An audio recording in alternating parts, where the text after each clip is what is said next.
오늘은 주기도문의 네 번째 강구입니다. 기독교 강요 3권 20장 44항입니다. 3권 20장 44항 일용할 양식을 주시옵고 라는 네 번째 주기도문의 청원입니다. 청원의 틀에서 보면은, 큰 틀에서 보면은 이제 두 번째 단락이 시작됩니다. 첫 번째 부분에서는 하나님과, 그리고 두 번째 부분에서는 지금 우리의 요구와 관련해서 유용함에 대해서, 우리 자신의 유용함에 대해서 이제 이야기하게 됩니다. 기도하게 됩니다. 이때 양식이라는 것은 그저 상징적인 단어입니다. 양식이라는 단어에 매몰돼 가지고 양식만 이야기한다라고 해서는 안 됩니다. 그러니까 시간이라든지 일, 결혼, 직업, 믿음, 모든 것과 관련된 것을 한 단어로, 우리와 관련된 모든 것을 양식이라는 단어로 표현했습니다. 그래서 우리와 관련되어 있기 때문에 참고, 그러니까 견인과 관련되어 있다라는 것을 우리가 여기서 배우게 됩니다. 견인. 왜 네가 앞서서 염려하는가? 주님께서 하시지 않는가? 이것은 다시 말하면 섭리와도 연결되어 있다는 것을 좀 이따 말씀드리겠습니다. 왜 내가 앞서서 염려하는가? 주님께서 하시지 않는가? 왜 내 스스로 상상의 나래를 펴고 있는가? 주님의 선하심을 왜 믿지 못하는가? 상상의 나래를 편다는 것은 자기가 주인이 되어서 자기 스스로 하겠다는 거예요. 주님의 지혜, 주님의 선하심을 믿지 못한다는 뜻입니다. 주님의 선하심을 믿지 못하는 이유는 주님의 지혜를 믿지 못하기 때문에 그렇습니다. 이것은 한마디로 하나님에 대한 훈련이 없어서입니다. 하나님에 대해서 훈련이 있다면, 그러니까 하나님이 어떤 분인지 안다면 그렇게 하지 않습니다. 우리는 믿음의 정의를 이미 무엇이다라고 내렸습니다. 지식입니다. 확고하고 확실한 지식. 우리를 향하신 하나님의 호의에 대해서 확고하고 확실한 지식을 믿음이라고 했습니다. 그 믿음이 있다면, 이것을 우리는 부성애라고 한 단어로 표현하고 있습니다. 기독교 내에서. 이 부성애에 대해서 지식이 있다면, 다른 말로 믿음이 있다면 앞서서 염려하지 않습니다. 하나님의 손에서 나온 것이기 때문에 앞서서 상상의 나래를 펴지 않습니다. 하나님의 선하심과 지혜에서 나온 것이기 때문에 그렇습니다. 그렇기 때문에 하나님에 대한 훈련, 다른 말로 하면 중생의 경험이라고 이야기했습니다. 중생의 경험, 하나님에 대한 지식, 경험이 없어서입니다. 믿음은 비밀적이고 신비적인 것이고 하나님께서 주시는 것입니다. 그래서 믿음이 있는지 없는지 우리는 알 수가 없습니다. 그러나 열매로 알 수 있습니다. 어느 정도 드러난 결과로, 그러나 열매는 믿음은 또 아닐 수 있습니다. 믿음으로서 나온 것이지만 믿음은 또 우리가 분명히 이것이 믿음이다라고 말할 수 있는 것은 또 아닙니다. 어찌됐든 믿음으로부터 나온 열매를 가지고 우리는 알 수가 있습니다. 이 열매도 우리가 지금 하고 있는 유사 그리스도인처럼 거짓된, 위선된 형식적인 열매일 수도 있다는 점에서 제가 이것을 가지고 믿음을 있다 없다 말할 수 없다라고 말씀드린 겁니다. 하나님을 인식하는 것, 하나님을 체험하는 것은 영의 기능으로서 하나님을 인식하게 되고 체험하게 됩니다. 중생된 자는 영의 기능이 회복되어집니다. 그래서 영의 기능, 크게 두 가지로 마인드와 하트로 나누죠. 이것이 회복되어서 하나님을 알게 되고요. 하나님이 어떤 분인지 관계 속에서 체험하게 됩니다. 그래서 하나님과 관계를 지속하게 되고요. 그래서 하나님이 어떤 분인지 알게 되면서 영의 기능을 통해서 체험적 지식을 갖게 됩니다. 이것을 믿음이라고 이야기합니다.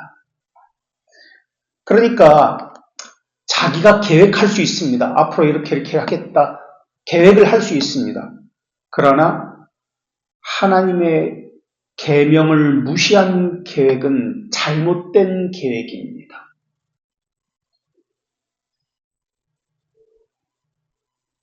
항상 하나님이 고려되어야 합니다. 그게 믿음입니다. 지금 우리 네 번째 기도에 대해서 이야기하고 있는데 우리 자신의 유용성에 대한 기도가 일용할 양식을 주시옵고입니다. 다시 말하면 지금까지 말씀드렸듯이 하나님을 항상 고려해야 합니다. 하나님의 계명을 무시해서는 안 됩니다. 마찬가지입니다. 우리의 유용성도 이 기도도 하나님의 영광을 떠난 유용성이 아닙니다. 하나님의 계명을 떠난 기도가 아닙니다. 무엇을 먹든지 마시든지 무엇을 구하든지 얻든지 모두 하나님의 영광을 위해서 해야 합니다. 이것이 고린도전서 10장 31절의 말씀입니다. 그래서 개혁신앙에서는 할 수 있는 것이 거의 없어요. 직업도 마찬가지예요. 직업도 사실 힘듭니다. 주일도 지켜야 하고 교회 중심으로 해야 하고 하나님의 영광도 고려해야 하고 하나님의 계명에 어긋나지 않는 직업, 일을 선택해야 되고 결혼도 마찬가지고 이런 것들이 다 고려되어야 합니다. 그래서 우리는 지금 두 번째 큰 단락인 네 번째 청원, 다섯 번째, 여섯 번째를 하게 되는데 우리가 앞에서 큰 단락인 첫째, 둘째, 셋째 하나님의 영광과 관련되어진다고 말씀드렸습니다. 다시 말하면 네 번째부터 다섯 번째, 여섯 번째 이 청원은 앞서 말한 하나님의 영광에 종속되어야 합니다. 라는 뜻입니다. 하나님의 영광에 종속되지 않은 네 번째, 다섯 번째, 여섯 번째 청원은 잘못된 기도입니다. 우리가 일용할 양식을 구하고 있습니다. 일용할 양식만 구하는 것이 아닙니다. 하나님의 영광과 함께 구하는 것이 일용할 양식입니다. 그리고 이때 양식은 양식만 이야기하는 게 아니에요. 모든 것을 포함하고 있습니다. 우리 삶의 전반적인 모든 것입니다. 그 믿음과 모든 것을 포함하고 있습니다. 우리는 이러한 것을 또 어디서 알 수 있냐면 십계명을 말할 때 두 가지로 요약됩니다. 십계명은 정확한 명칭은 십계명은 10가지 언약의 말씀이라고 했습니다. 말씀들 그게 십계명이라고 했습니다. 십계명이라는 단어는 나오지 않아요. 언약의 10가지 말씀이라고 나옵니다. 자, 십계명을 우리가 소위 십계명이라고 얘기하는데 십계명을 두 가지로 나눌 때 무엇과 무엇으로 나누죠? 무엇과 무엇으로 나누죠? 십계명은 하나님 사랑, 이웃 사랑이라고 요약을 합니다. 자, 하이델베르크 93문을 보겠습니다. 134쪽에 있습니다. 지금 십계명을 이야기하면서 주기도문과 연결되어 있다는 것을 살피고자 합니다. 하이델베르크 93문 134쪽에 있습니다.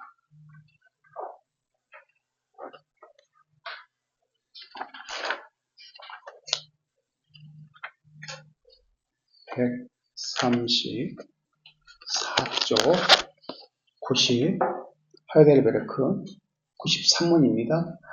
하이델베르크 93문 이 계명은 어떻게 나뉩니까? 이 계명은 93문 두 돌판이로 나뉩니다. 첫째 돌판은 우리가 어떻게 하나님을 향해 행해야 하는지를 가르칩니다. 둘째 돌판은 우리 이웃에게 빚졌다고 나옵니다. 빚을 갚아야 하는 의무를 가르칩니다. 근데 이것은 마태복음 22장 37절에서 나온 말씀인데요. 마태복음 22장 37절에는 이런 말씀입니다. 22장 37절 마태복음, 주 너의 하나님을 사랑하라 하셨으니 이것이 크고 첫째 되는 계명이요. 하나님을 사랑하는 것이 첫째 되는 계명이요. 둘째도 그와 같으니, 보십시오.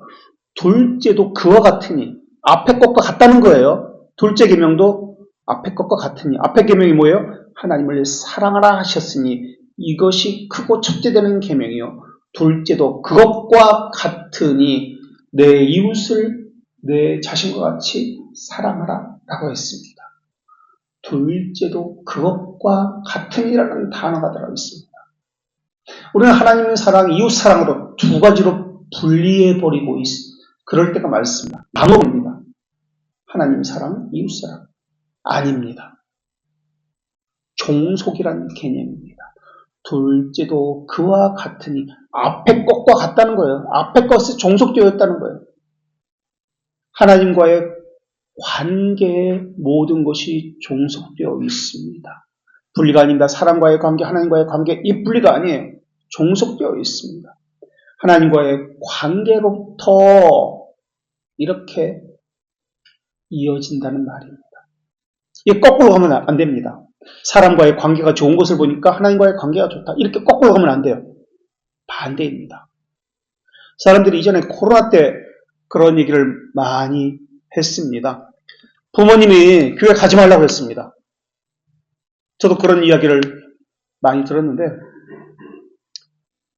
교인들이 이제 부모님이 교회 가지 말라고 하니까 부모님께 하나님께서 순종하라고 했습니다.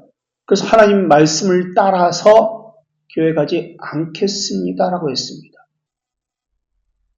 지금 거꾸로 이야기하고 있죠. 하나님에게 종속된 것이 아니라 부모에게 종속되었습니다. 그래서 이것이 하나님의 뜻이다. 부모에게 우선순위를 두었습니다. 부모를 우위에 두고 하나님을 하위에 두었습니다. 그렇죠? 그래서 교회를 안 나온 사람들이 많이 있었습니다. 그 당시에. 첫 번째 계명, 첫 1계명부터 4계명, 안식일을 기억하여 거룩히 지켜라가 우선에 있습니다. 그런 다음에 4계명 나오고, 그런 다음에 5계명으로 부모 공경이 나옵니다. 이 말의 의미는 부모 공경도 첫째 계명에 종속된다는 말입니다. 근데 이것을 분리해서 이야기합니다. 또는 거꾸로 이야기합니다. 부모 공경을 위에 두고 하나님을 하위에 둡니다. 주기도문도 마찬가지예요. 일용할 양식과 하나님의 영광, 이것이 분리되어서 이야기되면 안 됩니다.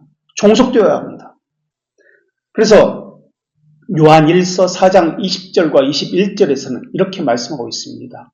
요한 1서 4장 20절과 21절에서는 누구든지 하나님을 사랑하노라 말을 하고 그 형제를 미워하면 이는 거짓말을 하는 자니 보는 바 그 형제를 사랑하지 아니하는 자는 보지 못하는 바 하나님을 사랑할 수 없느니라.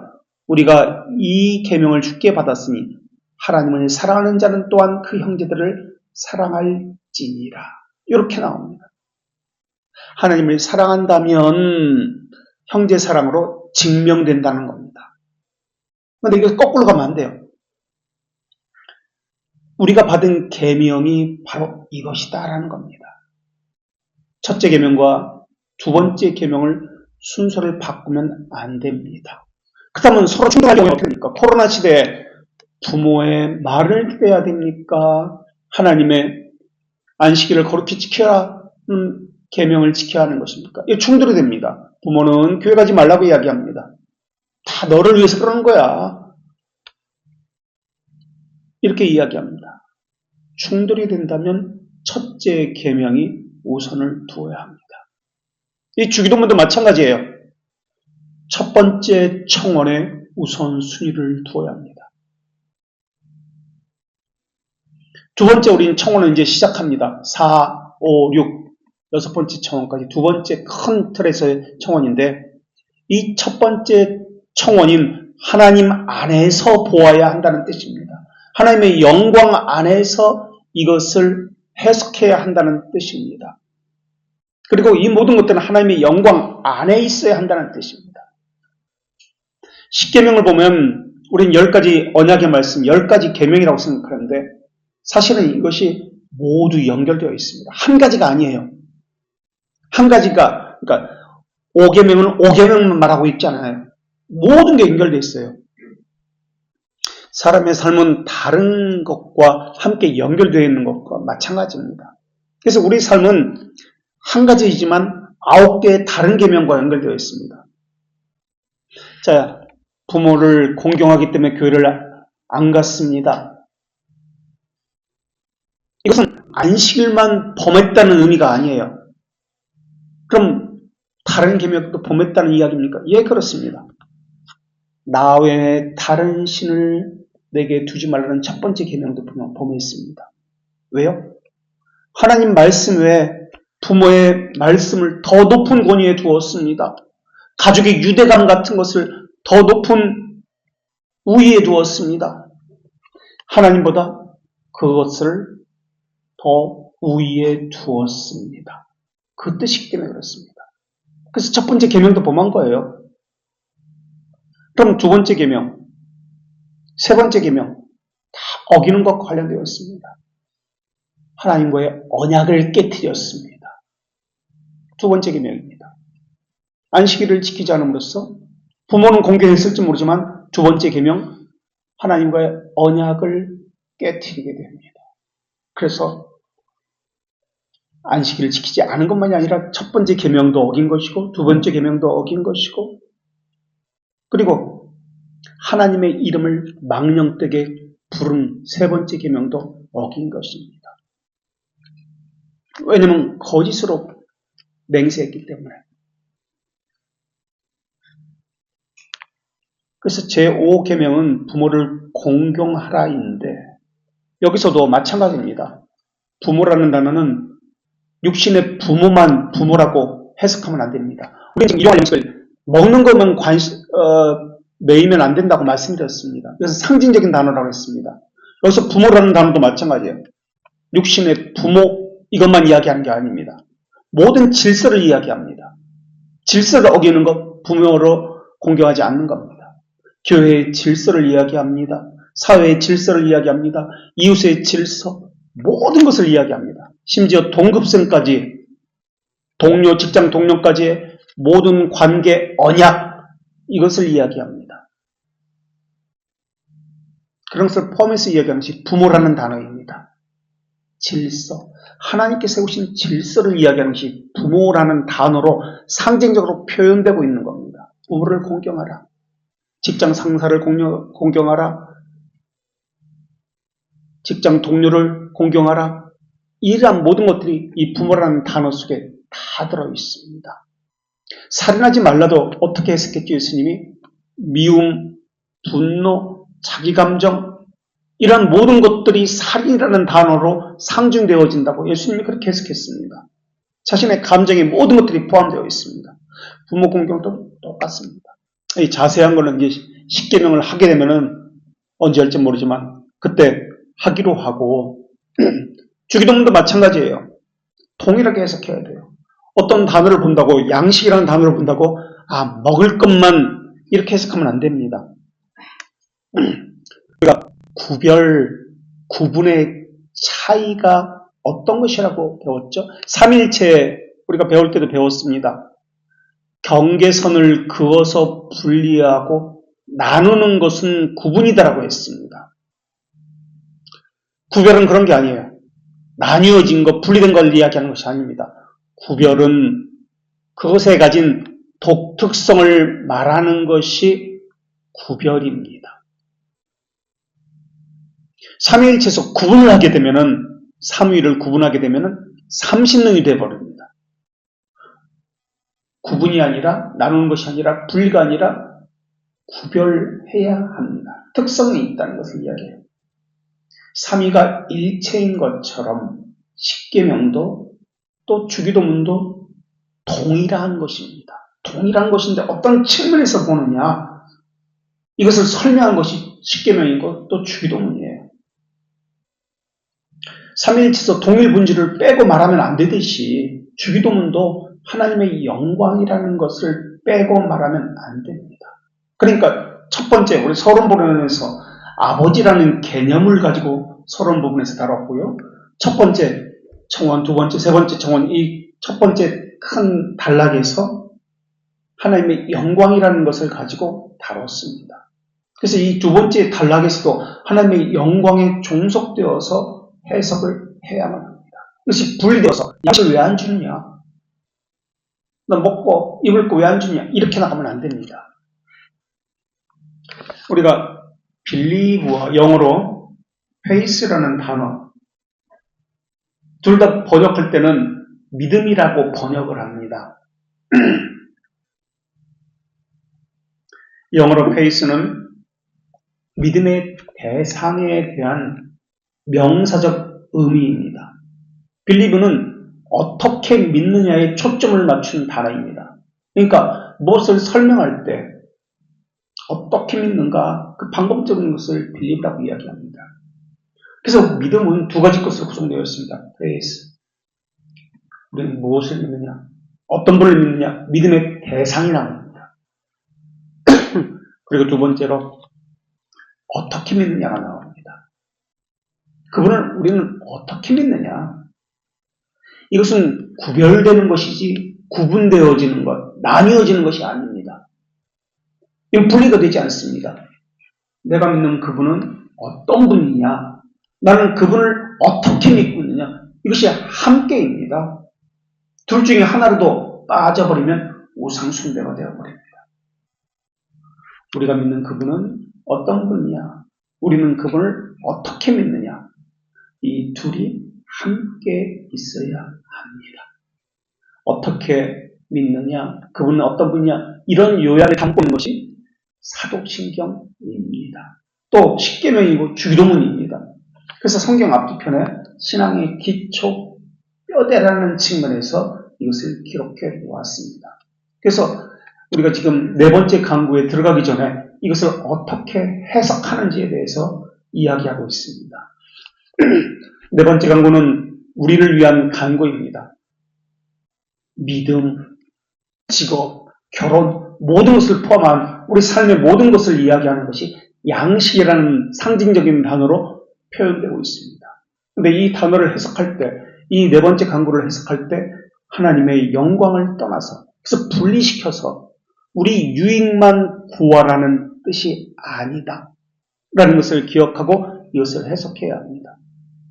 구별은 될 수 있습니다. 독특성을 가지고. 그러나 구분해서는 안 됩니다. 분리해서는 안 됩니다. 하나님의 영광과 이제 네 번째, 다섯 번째, 여섯 번째 우리 유익을 위해서 기도하게 되는데 우리 유익은 하나님의 영광과 함께 가야 합니다. 우리의 유익을 위해서 구하는 것은 하나님께 이끌림을 받기 위해서고 하나님의 영광을 나타나기 위해서입니다. 우리의 관심사에 하나님은 관심을 가지고 있고 돌보신다는 개념을 가지고 이것이 해석되어져야 합니다. 그래서 네 번째 강구가 하나님의 영광 가운데 해석되어지는데 특별히 창조주 하나님과 섭리주 하나님이라는 하나님이 어떤 분이시다라는 것을 우리에게 드러내는 것이 네 번째 강구와 연결되어 있습니다. 하나님은 모든 것을 지으셨습니다. 모든 것의 주인이십니다. 그리고 하나님은 모든 것을 돌보시고 다스리고 입히고 먹이십니다. 이것을 말하기 위해서 네 번째 강구가 들어가 있습니다. 그것을 체험하도록 한 것이 네 번째 강구입니다. 그래서 하나님과 피조물의 관계성을 말하고 있는 것이 네 번째 강구입니다. 창조자는 섭리자입니다. 이것은 구분되는 것이 아닙니다. 분리가 되는 것이 아닙니다. 구별될 뿐입니다. 독특성이라는 뜻으로 구별될 뿐입니다. 근데 이것을 구분하는 자들이 있습니다. 분리시켜버리는 자들이 있습니다. 그것이 누구냐? 17세기의 이신론자들, 다른 말로 자연신론자들입니다. 계몽주의자들. 하나님은 세상을 창조하시고 창조만 하셨고 하나님은 손을 떼셨습니다. 그리고 세상의 일들은 세상 법칙에 의해서 저절로 시계처럼 굴러가도록 만드셨습니다. 이게 자연신론이에요. 여기서부터 자유주의 신학이 나오고요. 자유주의가 발전하면 무신론이 되어버립니다.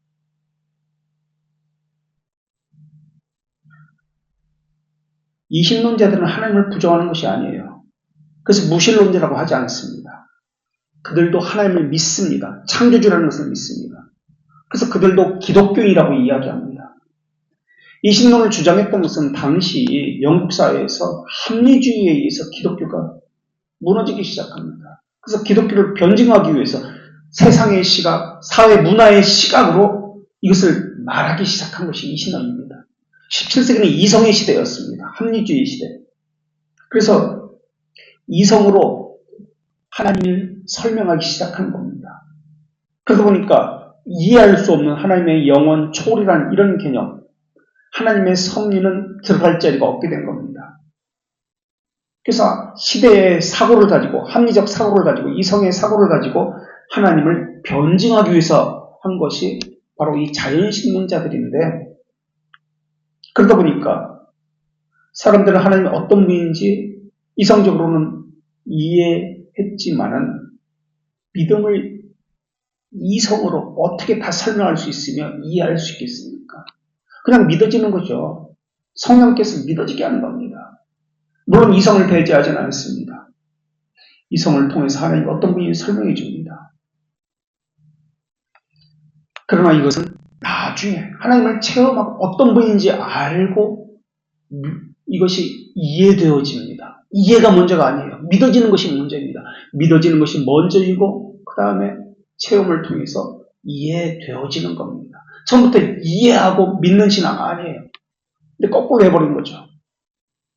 이게 자연신론자들입니다. 미신론자들 17세기. 여기서부터 교회가 무너지기 시작합니다. 그리고 무신론이 나타나기 시작합니다. 이론적으로 다 설명해 줄 수 있으면 좋겠지만 그럴 수가 없습니다. 성령께서 그냥 믿어지게 하시는 겁니다. 개혁신앙도 이 이신론이 너무나 굳게 자리 잡고 있습니다. 그래서 17세기에 퍼킨스라는 사람에 의해서 이런 이성주의가, 그러니까 스콜라주의라고도 이야기하는데 이것이 기독교 내에, 그러니까 개혁신앙 안에 들어오기 시작합니다. 개혁주의와 우리 개혁신앙은 다르다고 이야기했습니다. 주의는 이즘입니다. 이즘, 주의. 신앙 없는 이성과 이해에 치우치게 된다면 그것은 주의가 됩니다. 내 말은 신념이 됩니다. 주의가 되면은 머리만 가지고 이야기합니다. 말로만 가지고 이야기합니다. 삶의 순종은 없게 됩니다. 개혁이라는 것은 사회적 진보를 이야기하는 것도 아니고 도덕적 청결을 이야기하는 것도 아닙니다. 교회 개혁은 그 기준이 성경이고요. 성경을 바르게 해석할 수 있는 교회의 역사를 통해서 얻는 교훈입니다. 그래서 우리는 교리와 함께 교회사를 함께 배우고 있습니다. 삶에서 하나님의 어떤 분인지 체험하여 아는 지식, 이것이 믿음입니다. 하나님의 작정은 창조와 섭리로 이루어졌습니다. 그것을 통해서 하나님이 어떤 분인지를 체험하여 알게 됩니다. 하나님의 창조를 통해서는 하나님의 어떤 것이 드러났습니까? 하나님의 선하심이 드러났습니다. 보시기에 좋았다. 토브라는 단어를 씁니다. 창세기 1장에서. 이것을 아버지 되심으로 우리는 표현합니다. 보호하시고 지으셨다는 이런 개념. 그리고 또 하나는 아버지 되심을 어떻게 드러내냐면 하나님 되심을 하나님의 섭리를 통해서 드러내십니다. 보존하시고 치리하신다는 개념입니다. 그래서 주기도문의 첫 번째 틀, 첫 번째 강구, 두 번째, 세 번째 강구에서는 창조주 하나님의 아버지 되심을 말을 했다면, 이것에 초점을 두었다면, 두 번째 단락부터 4, 5, 6 청원에서는 하나님의 섭리 부분을, 그러니까 하나님의 통치 부분을 나타냅니다. 운과 우연은 없습니다. 운과 우연은 그 근본 원인을 알지 못하고 문제의 진상을 파악할 수 없기 때문에 운과 우연이라고 이야기합니다. 만사의 원인을 다 알아야 믿겠다라고 하면 우리는 믿음을 가질 수가 없습니다. 이거 이성으로 믿음을 갖겠다는 뜻이에요. 우리는 이해되지 않지만 믿을 수밖에 없습니다. 믿으면 하나님의 때에 이해시켜 줍니다. 그래서 우리는 겸손할 수밖에 없어요. 그래서 하나님의 보호 아래, 하나님의 다스림 아래, 하나님의 섭리 아래 이해되지 않습니다만 하나님의 섭리 가운데 우리 자신을 맡기겠습니다. 라는 기도가 이 네 번째 청원입니다. 섭리와 연결되어 있습니다. 섭리적 신앙. 섭리라는 이 단어는 잡을 섭, 다스릴 리라는 단어로 한문이 그렇게 되어 있는데요. 하나님께서 창조하신 그 모든 피조 세계를 붙들고 다스린다는 말입니다. 섭리는 크게 두 가지로 나뉘는데 보존과 통치로 나뉩니다. 보존과 통치. 하나님의 섭리가 없다면 세상은 존재할 수 없습니다. 우리의 생명, 우리의 존재, 우리에게 주어진 시간, 물질, 재능, 관계 모든 것이 하나님의 섭리로부터 나옵니다. 신앙고백서 5장 1항을 보겠습니다. 159쪽에 있습니다. 하나님의 섭리에 의해서 하나님께서는 모든 만물을, 만사를, 우리에게 일어난 모든 일들을 지도하고 배열하셨다라고 그렇게 이야기하고 있습니다. 웨스트민스터 신앙고백서 5장이랑 우리가 가진 책 159쪽에 있습니다.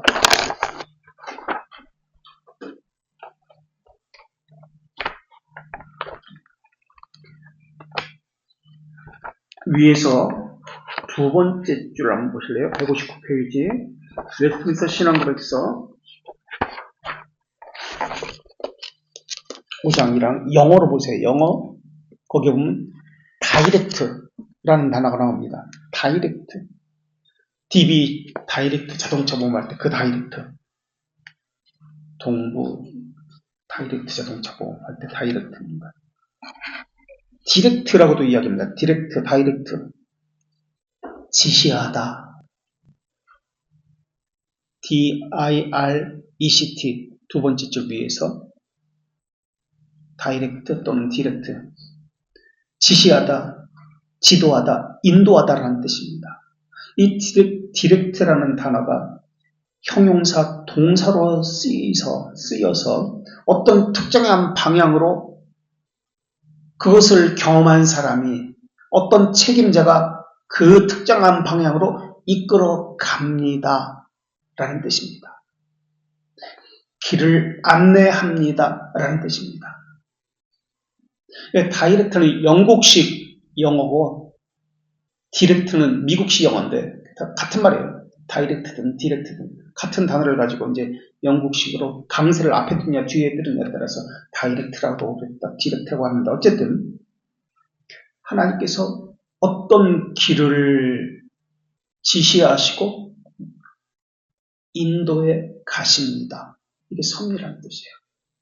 우리 안에 일어나는 모든 것들, 먹이고 입히고 모든 것들이 하나님의 다이렉트에 의해서, 디렉트에 의해서 이루어집니다.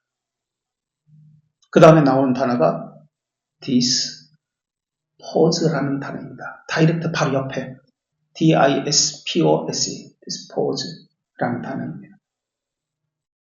이 단어는 dispose라는 단어는 어떤 물건을, 어떤 사람을 그곳에 배치합니다. 그곳에 있도록 놔둡니다. 어떤 상황에 있도록 놔둡니다. 어떤 직장에, 어떤 인간 결혼에 그 자리에 놔둡니다. 이런 뜻이에요.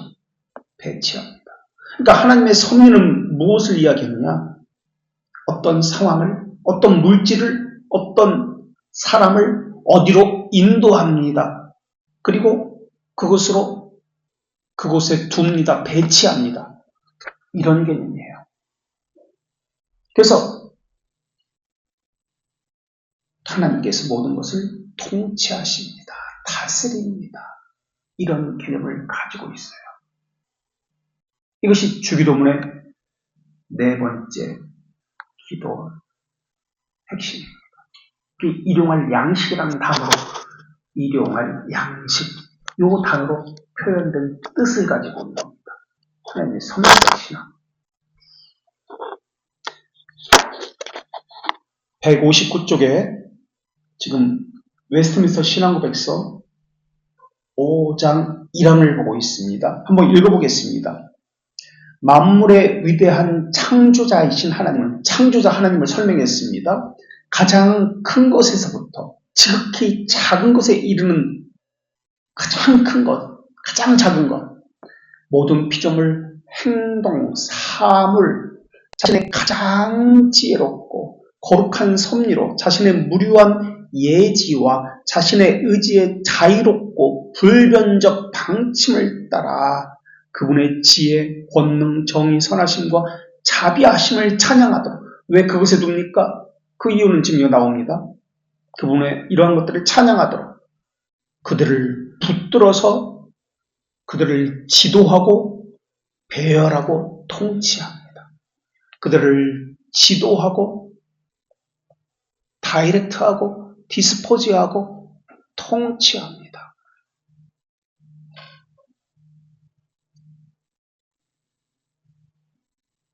여기에는 섭리의 대상이 나옵니다. 하나님은 누구를 다스리고 통치하시냐, 인도하시냐, 섭리의 대상이 나오고, 그리고 섭리의 기준이 나오고요. 첫째, 섭리의 대상, 섭리의 기준이 나오고, 세 번째, 섭리의 목적이 나옵니다. 아까도 말씀드렸지만 하나님을 찬양하도록 목적이 나옵니다. 자, 그리고 네 번째, 섭리의 속성이 나옵니다.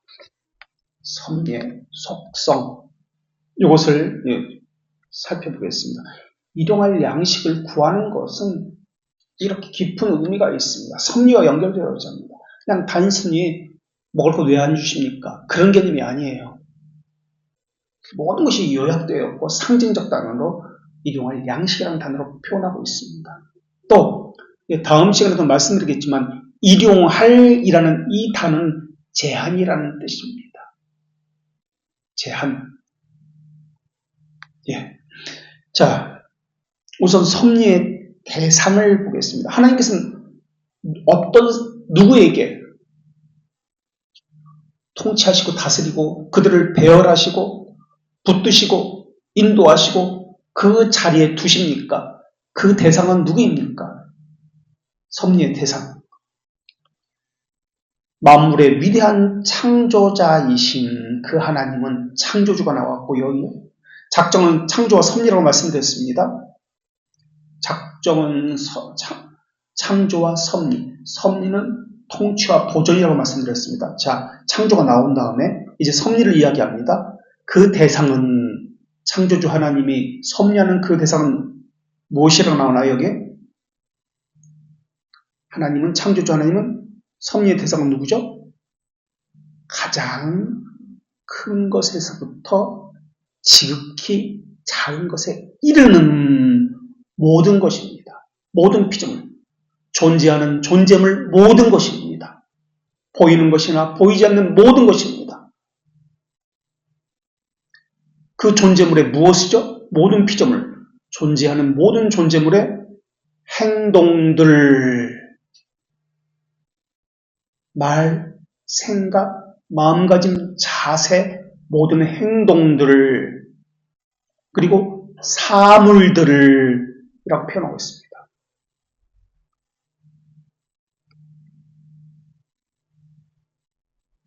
모든 행동, 생각, 말, 사물들을 작은 것에서 큰 것에 모든 것을 이게 섭리신앙이에요. 모든 것은 하나님으로부터 나왔다는 것을 믿는 것이 섭리신앙입니다. 우리는 우리 보기에 우리에게 좋은 일만 일어나는 것을 하나님의 뜻이라고 생각하고 섭리신앙이라고 생각하지만 그렇지 않습니다. 만사의 모든 일입니다. 길거리 지나가다가 느닷없이 바닥이 멀쩡한 땅이 꺼져가지고 죽어버릴 수도 있습니다. 멀쩡히 자동차 타고 가다가 다리 위에 공사 다리가 무너져서 자동차에 깔려서 죽을 수도 있습니다. 모든 일상의 모든 것을 이야기합니다. 하나님으로부터 왔습니다. 이것을 인지하고 이것에 대해서 알고 있어야 이것을 믿음이라고 이야기합니다. 이게 섭리적 신앙이에요. 두 번째, 섭리의 기준이 나옵니다. 섭리의 기준은 뭐라고 나오냐면 대상을 나왔고 자신의 무료한 예지와 자유롭고 자신의 의지에 자유롭고 불변적 방침을 따라서입니다. 섭리의 기준. 어떤 기준을 가지고 모든 사람을, 모든 존재물을 다스립니까? 그들을 보존합니까? 인도합니까? 그 기준은 하나님의 오류가 없는 지혜, 하나님의 불변하는 주권적인 방침 따라서입니다. 이해할 수 없습니다. 왜 하나님께서는 그렇게 하지? 왜 내게 이런 일이 있지? 이해할 수 없습니다. 까닭 없이 하나님은 단 하나도 행하지 않습니다. 거기에는 이유가 있습니다. 우리는 모르지만은 하나님의 뜻이 숨겨져 있습니다. 우리는 이것을 찾아서 해석을 바르게 하고 순종하는 것, 이것이 우리의 일입니다. 만사에는 하나님께서는 뜻을 가지고 계십니다. 그 이유는 무엇과 관련되어 있습니까? 하나님의 선하심과 하나님의 선하신 목적에 기여하기 위해서, 하나님의 영광에 기여하기 위해서입니다. 그것을 믿어야 돼요. 이게 섭리신앙이에요. 그 다음에 세 번째, 섭리의 목적이 여기에 나옵니다. 섭리의 목적은 아까도 말씀드렸습니다. 그 다음 뭐라고 나오죠? 불변한 방침을 따라. 왜 그들을 인도하고 다스리고 재배치하고 하십니까? 하나님의 지혜를 찬양하기 위해서, 그분의 권능을, 그분의 정의를, 그분의 선하심을, 그분의 자비를 찬양하도록 하기 위해서.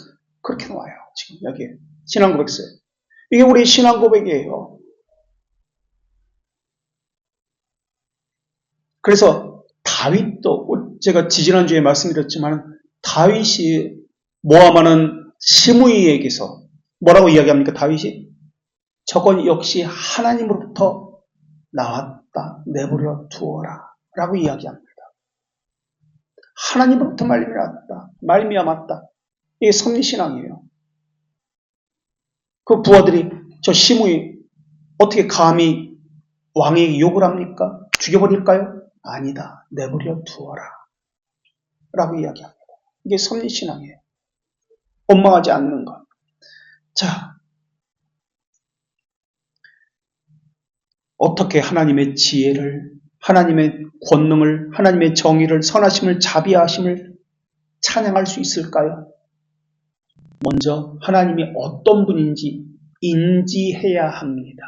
인지했기 때문에 하나님이 선하시구나, 하나님이 지혜로우시구나, 하나님의 권능이 어떻구나, 하나님이 정의로우시구나, 하나님이 자비하시구나 라는 것을 인지해야 합니다. 이게 믿음이에요. 이게 체험적 신앙이에요. 중생의 체험이라는 개념이에요. 이것을 통해서 하나님이 이런 분이구나 찬양하게 됩니다. 창조에는 하나님의 무엇이 명시되어 있었죠? 보시기에 좋았다. 하나님의 선하심, 하나님의 권능이 모든 존재물에 명시되었습니다. 선하심과 하나님의 권능이 명시되었습니다. 섭리에는 무엇이 명시되었습니까? 이거 중요한 부분이니까 오늘 이야기하고 다시 다음 주에 또 이야기합니다. 명제만 던져드리고 여기서 끝낼게요. 창조에는 하나님의 선하심과 권능이 명시되었다면 하나님의 섭리에는 무엇이 명시되었습니까? 자비가 명시되어집니다. 그리고 하나님의 정의가 명시되어집니다. 자비와 함께 정의라는 단어는 항상 함께 나옵니다. 신앙고백에서도 그렇고요. 정의와 자비. 왜 정의와 자비가 항상 함께 나올까요? 이것은 심판과 관련되어 있기 때문입니다.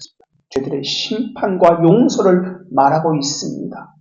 하나님의 정의의 영광이 명시되고 하나님의 자비의 영광이 명시되어야 하기 때문에 그렇습니다.